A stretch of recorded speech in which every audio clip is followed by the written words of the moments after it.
Regigigas having the most comically horrible ability is a pretty well-known fact even to non-competitive players. He has slow start, which means that for 5 turns, this Pokemon's attack and speed stat are half. Even in Legends of Arceus, where literally no one has an ability, he still has it. It's also kind of assumed that the reason he has it is he would have been way too powerful otherwise. And as I was looking through his stats in Movepool, I started to think, would he have actually been that overpowered? We're going to be asking ourselves, WRABOPIGFIHDHS. Would Regigigas actually be overpowered in Gen 4 if he didn't have slow start?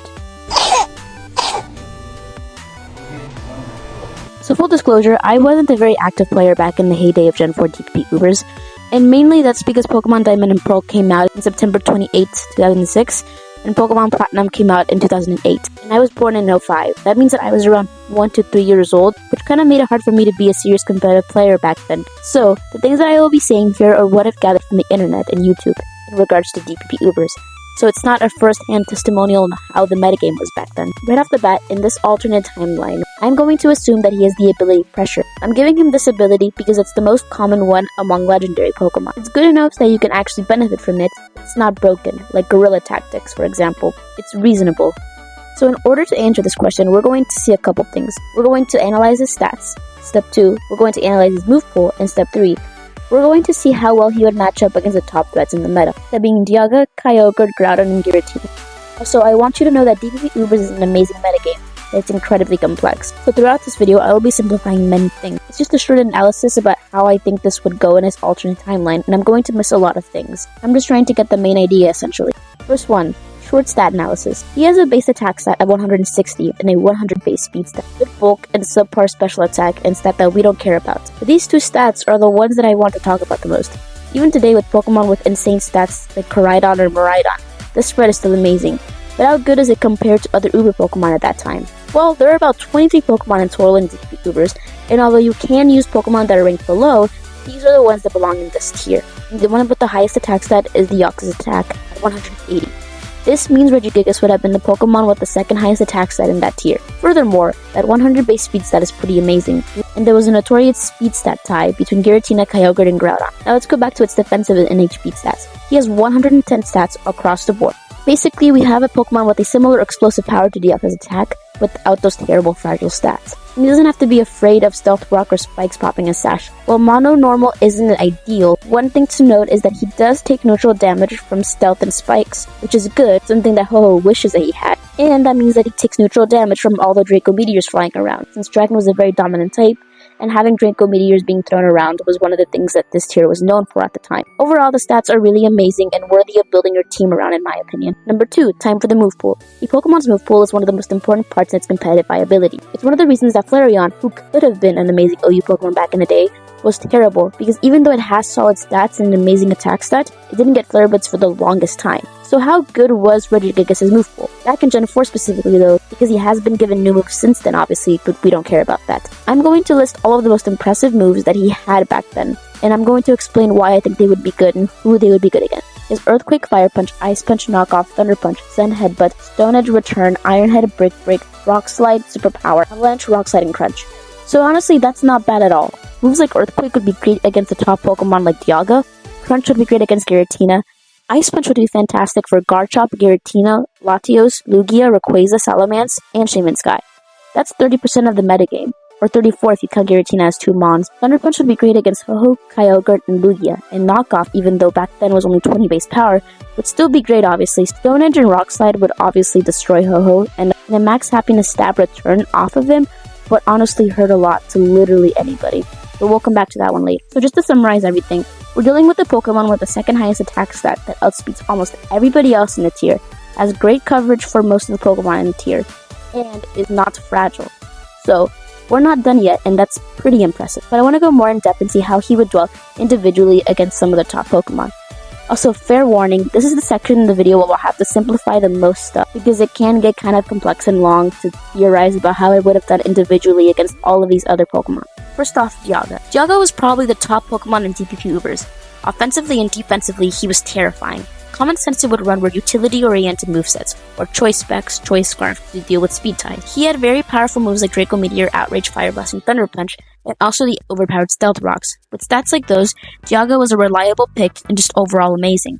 Unlike other Pokemon where you know what you're getting when you hit the field, with Pokemon like Dialga, it could go many ways. So how good would Regigigas match up against him? Okay, so right off the bat, there are two main things that I want to point out. It outspeeds Dialga and it takes neutral damage from Draco Meteor, which is great because Dragon types and Draco Meteor are everywhere in this tier in general. So for this specific situation, let's assume we're running a specially offensive Dialga with spikes, just full out power. Then one Draco Meteor does indeed OHKO, and that's pretty impressive. And there is a caveat to this, which is that I chose the most hyper offense-like set for Dialga. And this was not exactly the set that was the most popular. Not all Dialgas are running this. If anything, it's kind of really specific.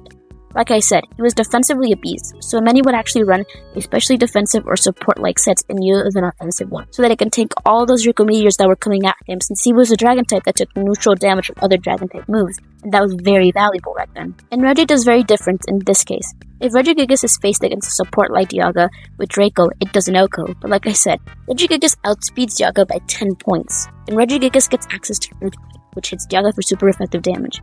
Assuming we're running an admin nature Regi, which is the most logical thing, this thing will either 2-hit KOs or OHKOs it if he gets a choice band. Which again, it seems logical to choice band an offensive monster like Regigigas. And that's the thing, with the exception of maybe stall teams, speed is the most important stat in Pokemon, because that's the difference between Dialga doing massive damage with Draco Meteor or Regi doing massive damage with Superpower and Earthquake, which even without a choice band does do massive damage. It does 60.4 to 71.5, just a reminder. And again, choice band completely does OHKO. Note again, those numbers are based on a very specific Dialga set, but it is kind of impossible to go through all of them. So just to summarize, it outspeeds and survives a Draco, depending on the set, and it can OHKO Dialga. So overall, it doesn't do badly against a top threat. Now we're going to move on to Kyogre, whose section will be much easier. Pretty much, he kind of kills everything. The reason people feared Kyogre is because of a full HP water spout. So given how feared it is now in current gen Ubers, you could imagine how much more powerful it was back then. It had the reputation of being able to OHKO everything with a full HP water spout. You could even 2-hit KO Blissey if it wanted to. But because there are so many speed ties among the base 90s legendaries, most of the time, Kyogre was running Scarf, because if we're being honest, Kyogre had so much offensive prowess that sacrificing that extra boost of attack for some much needed speed was a sacrifice that most people were willing to make. Now, Regigigas is no different from other Pokemon in the sense that it does get hit really hard by a full HP water spout. It gets OHKO'd. It's kind of over for it. But that's where the beauty of his 100 base speed stat comes in. You can outspeed him if you give him a choice scarf. It doesn't mean he can't get hit hard by a Hydro Pump or a Surf. He can do massive damage with Thunder Punch, doing anywhere from 68.4 to 80.7%. And if he's choice banded, he could do anywhere from 102 to 120. Even Return does massive damage with 105 to 118.7. This is pretty significant. Being able to guarantee to hit KO or OHKO depending on the set is something that a lot of other legendaries would love to have. It would quite honestly be meta-defining in this gen. Now the third big threat is Giratina. Now I will be talking about Giratina-Origin specifically, because that was the preferred form of Giratina once he was introduced in Platinum. This will be interesting because unlike the past two Pokemon, Giratina was the greatest wall in Uber. It was great on stall teams, and being able to Will-O-Wisp physical offensive threats was something very valuable. He was also known for being able to block Rapid Sprint from Fortress, and it was immune to Toxic Spikes and Spikes because of Levitate. With its amazing HP and defense stats, Giratina-Origin could be an all-out attacker, running sets like Draco Meteor, Shadow Sneak, Thunder, Outrage, and Earthquake. Or like I mentioned, you could use it for its utility moves like Will-O-Wisp and Roar, but I would be inclined to say that most people were actually running a more offensive set, since with those stats, it was going to be able to take hits anyways. One thing to note about Giratina versus Regigigas is that right off the bat, he would be immune to those stab max after his returns, which given the fact that it OHKO's Kyogre is pretty good. But how would it dwell against a crunch off Regigigas? Well, without a choice band, it does do anywhere from 42 to 49.8% damage, and with a choice band, it's a guaranteed 2-hit KO. However, Draco Meteor also does a good amount of damage, more than Aura Sphere actually. However, again, in this situation, Regigigas still outspeeds, which would honestly be game-winning again. However, something else to note is that Giratina-Origin was commonly used to off opponents with low health via Shadow Sneak, and Regigigas being immune to that because of his normal typing and being able to hit first would be a great reason to have him on your team. However, he would have to be wary of those Will-O-Wisp to avoid being rendered useless. In terms of Pokemon who can wall Regigigas, I would say that Giratina is the best bet. However, he does struggle to wall him since he can't completely block him the way he does to Groudon. I wasn't originally going to do Groudon since pre-Red Orb plus Precipitable Blades Groudon, he was still good, but he wasn't meta-defining and didn't have the same dominance as Kyogre back then. He was still a menace and a defining presence in DPP Ubers. Without him, the metagame would have been completely different. Groudon had an amazing attack stat of 150 and a special one of 100. He was known for setting rocks and then going to work, basically ravaging everything. Arguably, his most popular sets were the one involving a mix of the moves Stealth Rock, Rock Polish, Swords Dance, Earthquake, Dragon Claw, and Stealth Rocks. However, he had access to other non-damaging moves, so he could also go into a more supporting role, giving him Toxic, Thunder Wave, and Lava Plume, which is a special attack, but it has a 30% chance to burn, so often people would sacrifice a bit of that physical power for that acceptable special attack stat, because it meant you could neuter a physical attacker, something that Regigigas would have to look out for again. So how much damage would an Earthquake offer Groudon due to Regigigas? Assuming we're running an Admin Nature Groudon with the Life Orb, which was pretty standard back then, an Earthquake would do from 65.9 to 78.1% damage. Meanwhile, a Return, assuming its Choice Band, would do anywhere from 8.8 to 69% damage. Yeah, Groudon would do more damage to Regi and vice versa. There's something that we're missing, which is that once again Regigigas does outspeed. Then overall, it could be worse for Regigigas. So now that I did a very brief and simple overview on how I think it would do against them, I want to add that in this situation, I kind of made it a 1v1 thing. Regigigas would obviously have teammates that would cover for him in other areas so that he can shine. For example, people would probably not choose to send him in against the Kyogre. Yes, I do think that Regigigas would be empowered in Gen 4 TVP Ubers. It's due to the fact that not only does he have an explosive power similar to Dialga's attack, but that unlike Dialga's attack, he doesn't need a Focus Sash, and he can't be off by Giratina's Shadow Sneak. Not only that, but it really is such a big deal that his speed stat is base 100. That's the benchmark for if a Pokemon is considered fast or not even today. I know I missed a lot, but like I said, it's supposed to be a very simplified way to answer this question that you probably already knew the answer to.